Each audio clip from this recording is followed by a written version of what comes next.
आपको जानना चाहिए कि आज जज साहब का आखिरी दिन था, रिटायरमेंट था। दूसरी बात ये थी कि उन्होंने 17 जनवरी को डिस्ट्रिक्ट मजिस्ट्रेट को रिसीवर अपॉइंट किया। तीसरी बात यह है कि आज जिन्होंने जो फैसला लिया है वो तो पूरे केस को डिसाइड कर दिया उन्होंने।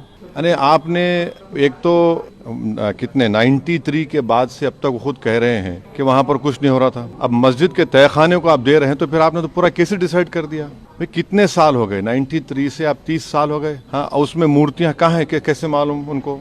तो ये प्लेसेस ऑफ वर्शिप एक्ट का वायलेशन है।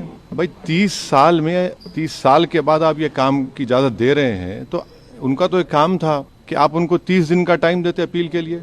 आप कहते हैं कि 7 दिन में पूरा निकाल दो, ग्रिल्स निकाल दो और आप इजाजत दे दिए। तो ये सरासर गलत फैसला है। और आखिरी बात यह है कि नरेंद्र मोदी की सरकार जब तक अपनी खामोशी को तोड़ेगी नहीं और साफ तौर पे कहेगी नहीं कि हम प्लेसेस ऑफ वर्शिप एक्ट के ऊपर स्टैंड बाय करते हैं, ये पूरे तनाज़े चलते रहेंगे। और मैं फिर से कह रहा हूं कि जब बाबरी मस्जिद का टाइटल सूट का जजमेंट आया था, मैंने जिस एप्रीहेंशन का इजहार किया था कि वो फैसला यकीनन सुप्रीम कोर्ट हमारा आखिरी कोर्ट, हम इज्जत करते हैं, मगर फेद की बुनियाद पर आने से ये तमाम चीज़ें खुल रही हैं।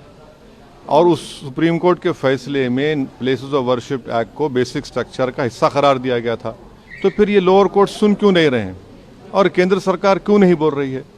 अब देखना यह है कि अब इंतज़ामिया कमेटी शायद इलाहाबाद हाई कोर्ट में अब इस जजमेंट गलत फैसले पर अपील करेगी।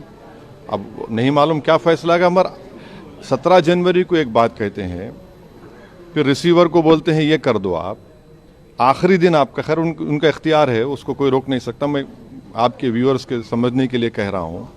और प्लेसेस ऑफ वर्शिप एक्ट का मतलब क्या है? 30 साल से कुछ नहीं हो रहा है, आप उनको 30 दिन नहीं देते, ये चीज़ें हैं। सर लेकिन में जो ईडी कार्रवाई हो रही है उस पर क्या? नहीं अब अभी उस सर मेरा सवाल इससे जुड़ा हुआ है। हिंदू पक्ष के जो लॉयर है विष्णु शंकर जैन, उन्होंने ये कहा है कि हमारी बड़ी जीत है, आने वाले समय में अयोध्या जैसा ही जब आगे बहस होगी तो उसको लेकर अयोध्या जैसा ही परिणाम आएगा। हाँ, 6 दिसंबर दोबारा हो सकता है इस देश में। 6 दिसंबर दोबारा हो सकता है, क्यों नहीं हो सकता है भाई? 86 हुआ, फिर हो सकता है, जब जीबी पंत थे, दोबारा हो सकता है इस तरह।